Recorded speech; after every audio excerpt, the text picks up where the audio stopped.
Evet, bu dinozor diş hastanemize geldi. Doktor Mira Hanım'la görüşecek. Diş doktorumuz. Bakın dişi de düştü. Dişleri çürümüş, dökülüyor. Çünkü çok şeker yemiş bu dinozor. Ve dişleri çürümüş, görüyorsunuz. Çürükler var. Şöyle aç ağzını dinozor. Bakın dişlerinde çürükler var. Bir tane dişi de düştü. Çok sağlıksız beslendiği için. Ve buralarda çürükler oluşmuş. Şimdi Doktor Mira, diş doktorumuz. Şimdi bunun dişlerini tedavi edecek. Burada da aletleri var. Yay! Evet, doktor hanım da buradalar. Ve şimdi dinozorun dişindeki önce çürükleri alacak. Evet. Dinozor geldi muayenenize. Evet, onun diş çürüklerine bakalım.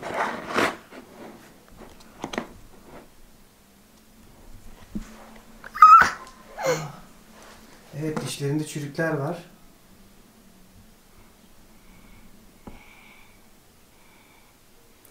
Evet, tüm çürüklerin nerelerde olduğunu kontrol ediyor. Doktor hanım. Mira. Doktor Mira. Evet Mira. Evet. Onunla ne yapacağız? Çürükleri çıkaracak Mira onunla. Evet.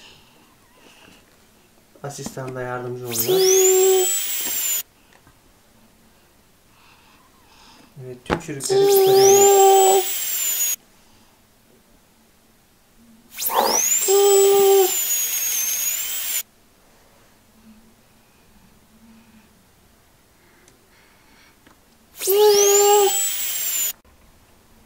Evet, tüm çürükler çıkıyor.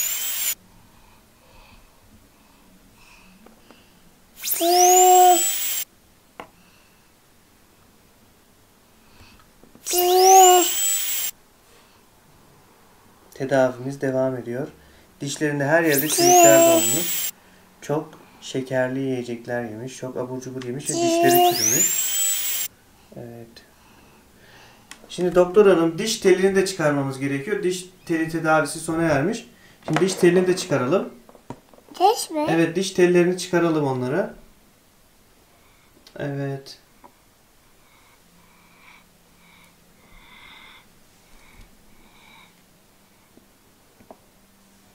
Evet, dinozorumuz sağlıklı bir dişe kavuşacak. Doktorumuzun sayesinde. Evet, o teli de çıkaralım. Bu teli de çıkaralım.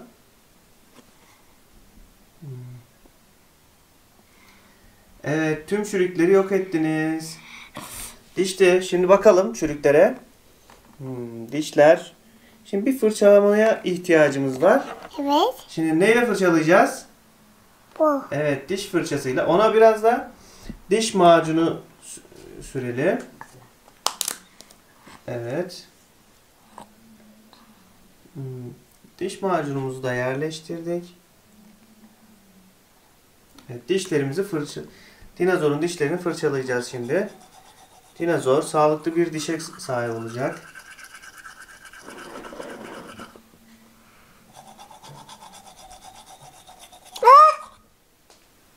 Evet. Biraz daha fırçalayalım. Evet, böyle yukarı aşağı.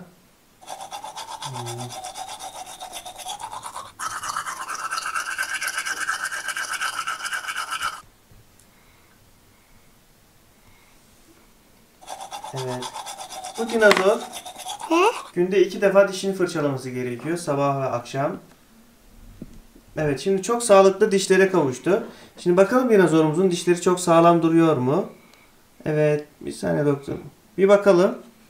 Evet, dinozorumuzun dişleri çok sağlam durdu. Mira, doktor hanım, dinozorun dişlerini sağlamlaştırdınız. Tüm çürükleri kaldırdınız. Teşekkürler. Sen Evet. dedi. Görüşmek üzere.